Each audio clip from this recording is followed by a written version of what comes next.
Assalamualaikum warahmatullahi wabarakatuh.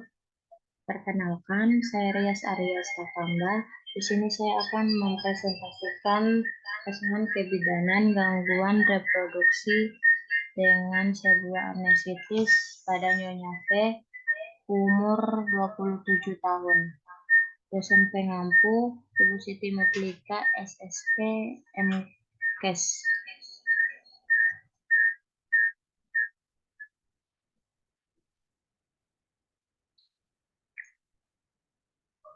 Sini ada tinjauan teori. Yang pertama, pengertian anesitis. Anesitis adalah radang yang terjadi di daerah panggul wanita. Timbulnya rasa nyeri pada daerah panggul wanita yang berada di tuba falopi sampai ovarium. Rasa nyeri tersebut timbul karena disebabkan bakteri yang mengakibatkan peradangan di struktur tuba falopi dan sekitarnya, bahkan sampai ovarium atau indung telur. Salpingitis menjalar ke ovarium hingga juga terjadi ovoritis. Salpingitis dan ovoritis diberi nama anesitis. Penyakit radang panggul adalah infeksi saluran reproduksi bagian atas. Penyakit tersebut dapat mempengaruhi endometrium, selaput dalam rahim, saluran tuba, indung telur, miometrium atau otot rahim, parametrium, dan rongga panggul. Penyakit radang panggul merupakan komplikasi umum dari penyakit menular seksual atau biasa disebut PMS. Kemudian etiologi. Penyakit radang panggul terjadi apabila terdapat infeksi pada saluran genital bagian bawah yang menyebar ke atas melalui leher rahim. Butuh waktu dalam hitungan hari atau minggu untuk seorang wanita menderita penyakit radang panggul. Bakteri penyebab tersering adalah N. gonorrhea dan Chlamydia trachomatis yang menyebabkan peradangan dan kerusakan jaringan sehingga menyebabkan berbagai bakteri dari leher, rahim maupun vagina menginfeksi daerah tersebut. Kedua bakteri ini adalah kuman penyebab PMS. Proses menstruasi dapat memudahkan terjadinya infeksi karena hilangnya lapisan endometrium yang menyebabkan berkurangnya pertahanan dari rahim serta menyediakan medium yang baik untuk pertumbuhan bakteri atau darah menstruasi. Jenis-jenis bakteri yang menyebabkan rasa nyeri tersebut sangatlah banyak, diantaranya adalah bakteri gonorrhea dan bakteri chlamydia. Maksudnya bakteri-bakteri tersebut biasanya terjadi saat melakukan hubungan intim atau bersenggama atau biasa disebut berhubungan kelamin. Patofisiologi. Infeksi dapat terjadi pada bagian manapun atau semua bagian saluran genital atas endometrium atau endometritis dinding uterus, miositis, tuba uterin, salpingitis, ovarium oovoritis, ligamentum latum dan serosa uterin, parametritis dan peritoneum pelvis, peritonitis. Organisme dapat menyebar ke dan di seluruh pelvis dengan salah satu dari 5 cara. Yang pertama, interlumen, di mana penyakit radang panggul akut non-purpuralis hampir selalu kira-kira 99% terjadi akibat masuknya kuman patogen melalui serviks ke dalam kafum uteri. Infeksi kemudian menyebar ke tuba uterin. Akhirnya pus dari ostium ini masuk ke ruang peritoneum, di mana organisme dapat diketahui untuk menyebar dengan mekanisme ini adalah N. gonorrhea dan C. trichomatis, Streptococcus agalati, cytomegalovirus, dan virus herpes simplex. Kemudian limfatik. Infeksi purpuralis termasuk setelah abortus dan infeksi yang berhubungan dengan IUD menyebar selalu sistem limfatik seperti infeksi mioplasma dan non-purpuralis. Kemudian yang ketiga hematogen, di mana penyebaran hematogen penyakit panggul terbatas pada penyakit tertentu, misalnya tuberkulosis, dan jarang terjadi di Amerika Serikat. Yang keempat, intraperitoneum. Infeksi intraabdomen, misalnya appendicitis, divertikulitis, dan kecelakaan intraabdomen, misalnya virkus atau ulkus dengan perforasi. Dia dapat menyebabkan infeksi yang mengenai sistem genitalia interna. Kemudian kontak langsung secara pasca pembedahan ginekologi terjadi akibat penyebaran infeksi setempat, daerah infeksi, nekrosis jaringan. Terjadinya radang panggul dipengaruhi beberapa faktor yang memegang peranan, yaitu yang pertama terganggunya barier fisiologik. Secara fisiologi, penyebaran kuman ke atas ke dalam genitalia eksterna akan mengalami hambatan di ostium uteri internum, di kornutuba pada waktu haid akibat adanya desquamasi endometrium, maka kuman-kuman pada endometrium turut terbuang pada ostium eksternum. Penyebaran ascending kuman-kuman dihambat secara mekanik, biomekanik, dan imunologik. Kemudian adanya organisme yang berperan sebagai vektor. Trichomonas vaginalis dapat menembus barier fisiologik dan bergerak sampai tuba fallopi. Beberapa kuman patogen, misalnya E. coli, dapat melekat pada Trichomonas vaginalis yang berfungsi sebagai vektor terbawa sampai tuba fallopi sehingga menimbulkan peradangan di tempat tertentu. Kemudian aktivitas seksual. Pada waktu koitus, bila wanita orgasme, maka akan terjadi kontraksi uterus yang dapat menarik spermatozoa dan kuman-kuman memasuki kanalis cervicalis.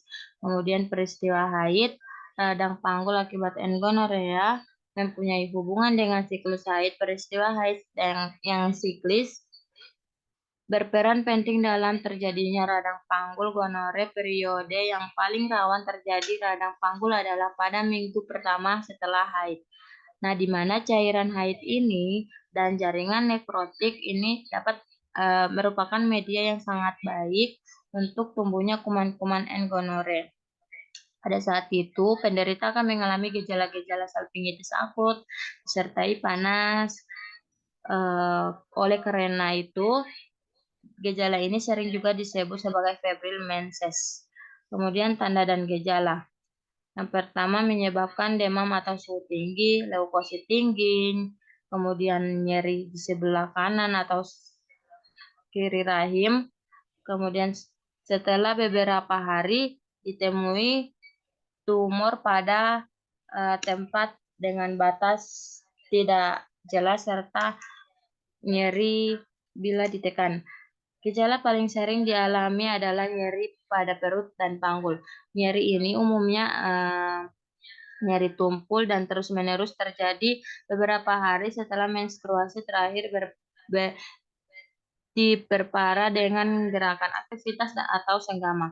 Nyeri karena radang panggul biasanya kurang dari 7 hari. Beberapa wanita dengan penyakit ini terkadang tidak mengalami gejala sama sekali. Keluhan lain adalah mual, nyeri, berkemih, perdarahan atau bercak, vagina, kemudian demam, nyeri saat senggama, menggigil, demam tinggi, sakit kepala, malesen, nafsu makan berkurang, nyeri perut bagian bawah dan daerah panggul, dan sekret vagina yang purulen. Biasanya infeksi akan menyambut tuba fallopi, di mana tuba yang akan tersumbat biasanya membengkak dan terisi cairan.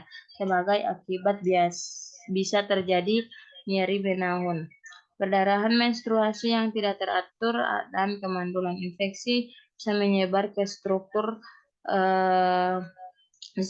di sekitarnya, menyebabkan terbentuknya jaringan perut dan perlengketan fibrosa yang abnormal di antara organ-organ perut serta menyebabkan nyeri menahun. Kemudian agnesitis sendiri ditandai dengan rasa nyeri di daerah kandungan atau perut bagian bawah, terutama saat terjadi haid. Keluarannya keputihan yang sangat keruh dari lubang vagina dan rasa nyeri saat berhubungan intim dan bersenggama dengan suami. Pada kondisi radang panggul pada wanita agnesitis yang sudah parah, maka akan disertai dengan panas badan atau biasa disebut febris, menggigil, kedinginan, bahkan sampai muntah-muntah hebat. Anesitis sendiri juga mengakibatkan terlambatnya menstruasi atau haid. Pada anesitis yang terjadi berulang-ulang, maka bisa mempengaruhi fertilisasi karena liang tuba falopi ini rusak dan terhambat.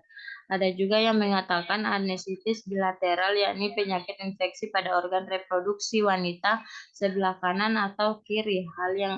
Hal ini disebabkan oleh bakteri atau virus masuk melalui saluran vagina dan salah satu gejalanya adalah keputihan disertai rasa sakit pada bagian perut bawah. Pemberian terapi yang tepat dan akurat akan menyembuhkan anesitis secara total.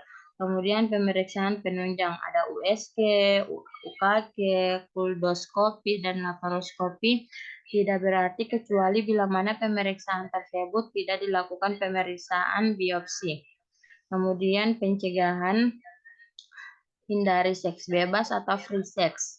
Mandi atau bersihkan diri apabila Anda ingin melakukan hubungan seksual dengan suami Anda. Kemudian jangan melakukan hubungan seksual dengan suami Anda secara kasar yang bisa menyebabkan lecet atau infeksi pada vagina. Kemudian di sini ada tinjauan kasus.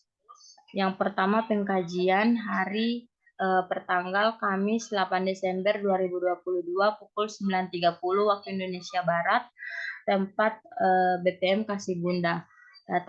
Data subjektif, biodata istri, nama Nyonya F, umur 27 tahun, pendidikan SMA, pekerjaan IRT, agama Islam, alamat RA Kartini. Biodata suami, nama Tuan M, umur 27 tahun, pendidikan SMA, pekerjaan wira swasta, agama Islam, alamat RA Kartini.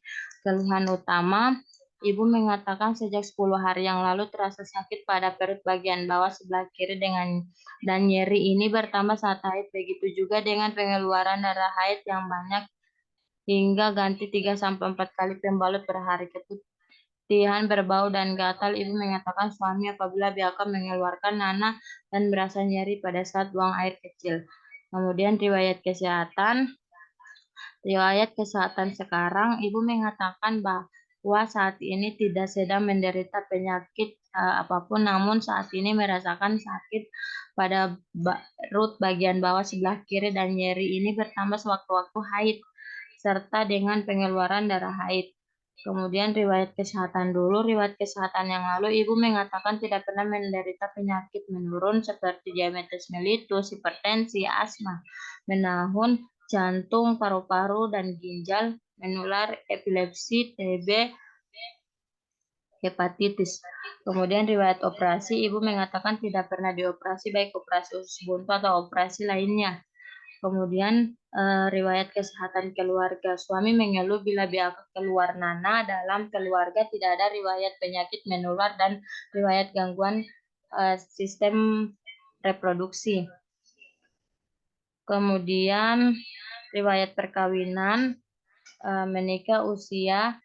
Ibu mengatakan menikah dengan suaminya usia 25 tahun. Saat ini pernikahan ke-1 atau pertama. Lama pernikahan yang sekarang 2 tahun. Kemudian riwayat obstetri, riwayat menstruasi, usia menarche itu 13 tahun, siklus atau lama haid 28 hari, disminor tidak ada, jumlah perdarahan sebelum sakit 2-3 kali ganti pembalut. Riwayat kehamilan, persalinan, dan nifas yang lalu belum pernah hamil. Riwayat KB, Ibu mengatakan belum pernah menggunakan alat kontrasepsi. Pola pemenuhan kebutuhan sehari-hari, pola nutrisi, makan 3 kali sehari porsi sedang dengan nasi sayur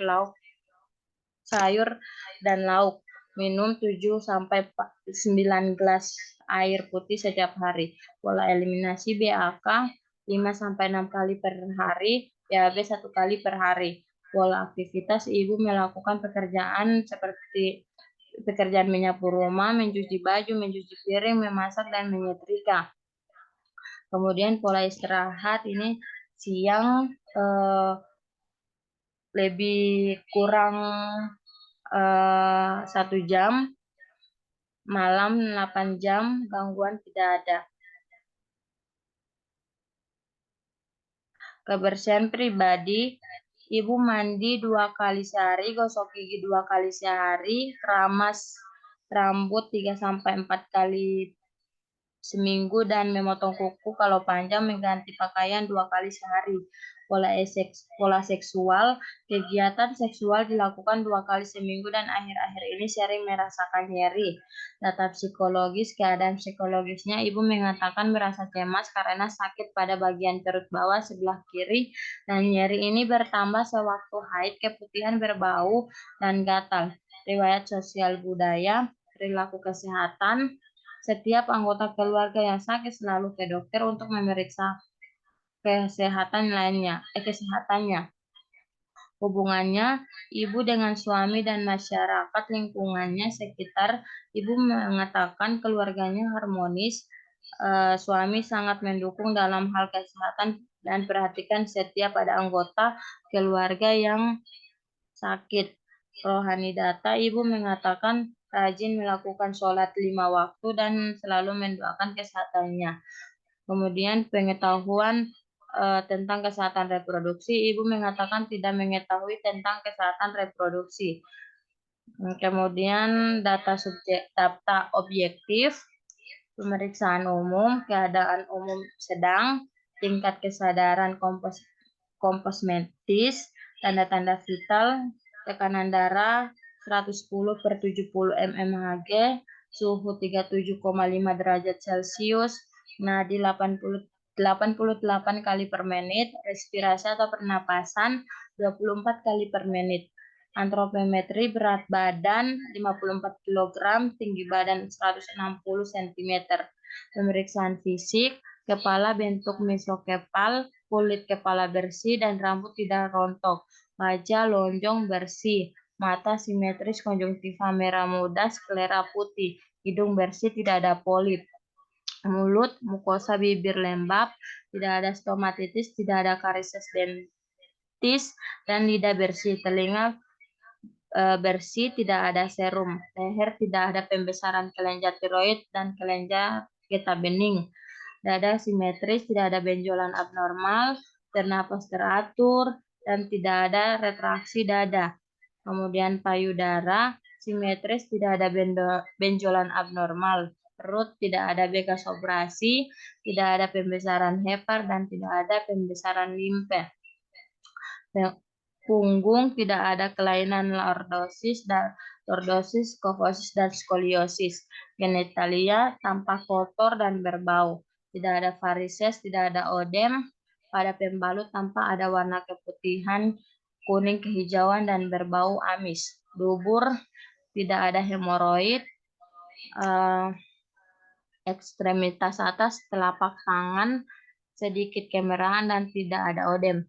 Bawah tidak terdapat odem dan varises. Kemudian palpasi, adanya nyeri tekan pada daerah perut bagian bawah sebelah kiri.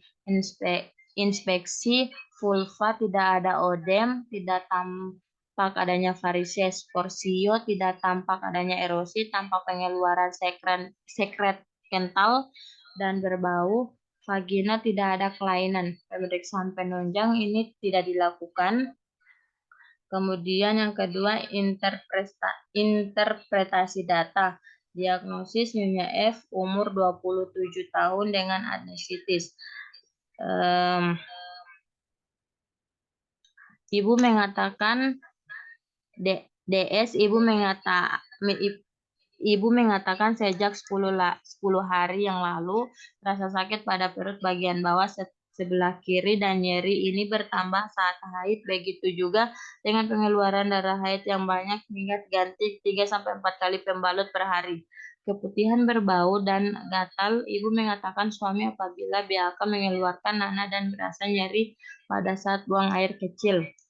KU sedang, kesadaran kompos mentis, atropometri, berat badan 54 kg, TTV, tekanan darah 110/70 mmHg, nadi 88 kali per menit, respirasi atau pernapasan 24 kali per menit. Inspeksi vulva tidak ada tanpa odem, tidak tanpa adanya varises, porsiot tanpa adanya erosi, tanpa pengeluaran sekret kental dan berbau. Vagina tidak ada kelainan. Masalah, ibu mengatakan merasa cemas karena sakit pada perut bagian bawah kiri dan nyeri ini bertambah saat haid, keputihan berbau dan gatal. Kebutuhan pendidikan kesehatan tentang anestesitis dan dukungan moral. Kemudian yang ketiga, identifikasi diagnosa atau masalah potensial. Tidak ada. Yang keempat, antisipasi tindakan segera, konsul dokter obgyn. Yang kelima, intervensi. Yang pertama, informasikan hasil pemeriksaan. Yang kedua, berikan pendidikan kesehatan ibu tentang pengertian, penyebab, tanda dan gejala, dan terapi anestesitis. Yang ketiga, anjurkan ibu untuk menjaga personal hygiene, terutama pada daerah kemaluannya. Yang keempat, anjurkan pasangan untuk melakukan pemeriksaan dan pengobatan. Hal ini dapat mencegah penyebaran infeksi menular seksual dan kemungkinan radang panggul berulang. Kemudian yang kelima, lakukan kolaborasi dengan dokter obgyn dan memberikan terapi. Beri ibu dokumen moral untuk tidak cemas dengan keadaannya. Kemudian yang ketujuh, anjurkan ibu untuk kunjungan ulang jika ada keluhan. Yang kedelapan, dokumentasikan apa yang dikerjakan. Kemudian yang keenam, implementasi. Hari pertanggal Kamis 8 Desember 2022 pukul 9.30 waktu Indonesia Barat. Yang pertama, menginformasikan pemeriksaan menginformasikan hasil pemeriksaan, kemudian yang kedua memberikan pendidikan kesehatan pada ibu tentang pengertian, penyebab, tanda dan gejala, terapi dan pencegahan anestesitis. Pengertian anestesitis. Anestesitis adalah radang yang terjadi di daerah panggul wanita, timbulnya rasa nyeri pada daerah panggul wanita yang berada di daerah tuba falopi sampai ovarium. Rasa nyeri tersebut timbul karena disebabkan oleh bakteri yang mengakibatkan peradangan di struktur tuba falopi dan sekitarnya, bahkan sampai ovarium indung telur. Salpingitis menjalar ke ovarium, hingga juga terjadi oporitis. Salpingitis dan oporitis diberi nama anestesitis. Penyakit radang panggul adalah infeksi saluran reproduksi bagian atas. Penyakit tersebut dapat mempengaruhi endometrium atau selaput dalam rahim, saluran tuba, indung telur, myometrium, otot rahim, parametrium, dan rongga panggul. Penyakit radang panggul merupakan komplikasi umum dari penyakit menular seksual. Kemudian penyebab ini yang pertama terutama disebabkan oleh infeksi bakteri dan jarang oleh virus. Nah, sebagian besar kasus infeksi disebabkan oleh Gonococcus, Streptococcus, Staphylococcus, E. coli, Chlamydia, Trachoma, dan Clostridium, di mana bakteri-bakteri tersebut hidup tanpa oksigen. Faktor udara sangat membatasi sebagai faktor penyebab aneksa. Hal ini dikarenakan udara mengandung bakteri dapat masuk ke dalam tuba falopi melalui vagina. Jadi pula dengan pembalut wanita yang berkurang steril, Mycobacterium tuberculosa juga dapat menimbulkan anestesitis. Kemudian anestesitis dapat dengan mudah terjadi pada wanita saat ini dan setelah menstruasi, setelah aborsi, dan setelah melahirkan. Hal ini disebabkan oleh pengeluaran zat Horsestille yang ikut keluar pada saat menstruasi, saat aborsi, dan saat melahirkan. Zat tersebut berfungsi sebagai daya tahan tubuh terhadap mikroorganisme atau benda asing yang akan menyebabkan terjadinya suatu hal penyakit atau radang. Dengan berkurangnya zat tersebut akan menyebabkan daya tahan tubuh menurun, sehingga mikroorganisme atau benda asing dapat dengan mudah masuk ke tubuh melalui organ genitalia eksternal dan menimbulkan reaksi berupa penyakit atau radang. Kemudian tanda dan gejala menyebabkan demam atau suhu tinggi, leukosit tinggi, nyeri di sebelah kanan atau kiri rahim. Kemudian setelah beberapa hari ditemui tumor pada perut dengan batas tidak jelas serta bila ditekan. Kemudian yang keempat ini pengobatan seperti antibiotika, kemudian gentasimin, metronidazol. Kemudian yang ketiga, menganjurkan ibu untuk selalu menjaga personal hygiene, terutama daerah kemaluannya dengan cara cebok dari depan belakang, ganti celana dalam 3-4 kali per hari, yaitu untuk mencegah terjadinya infeksi dan agar tidak bertambah parah dan cepat sembuh. Yang keempat, menganjurkan ibu dan suami untuk melakukan pemeriksaan dan pengobatan. Hal ini dapat mencegah penyebaran infeksi menular seksual dan kemungkinan radang panggul berulang. Yang kelima, melakukan kolaborasi dengan dokter obgyn untuk memberikan terapi resep seperti metronidazol 3 kali 500 mg, ibuprofen 3 kali 400 mg. Yang keenam, memberi ibu dukungan moral agar tidak cemas dengan keadaannya. Yang ketujuh, menganjurkan ibu untuk kunjungan ulang jika ada keluhan. Yang kedelapan, mendokumentasikan apa yang telah dikerjakan. Yang terakhir, evaluasi. Hari pertanggal Kamis 8 Desember 2022 pukul 10 waktu Indonesia Barat. Yang pertama, ibu telah mengetahui hasil pemeriksaan. Yang kedua, ibu mengerti tentang adnesitis.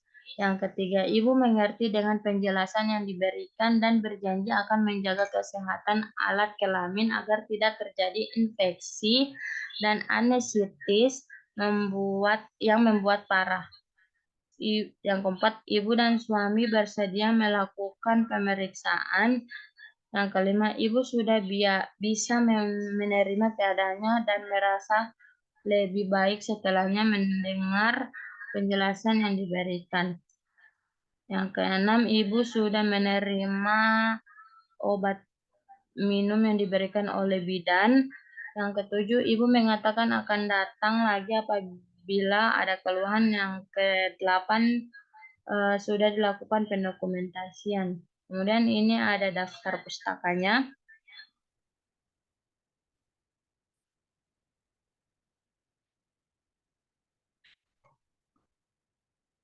Demikian itu hasil presentasi dari saya. Apabila ada kurangnya saya mohon maaf. Wabillahi taufiq wal hidayah. Wassalamualaikum warahmatullahi wabarakatuh.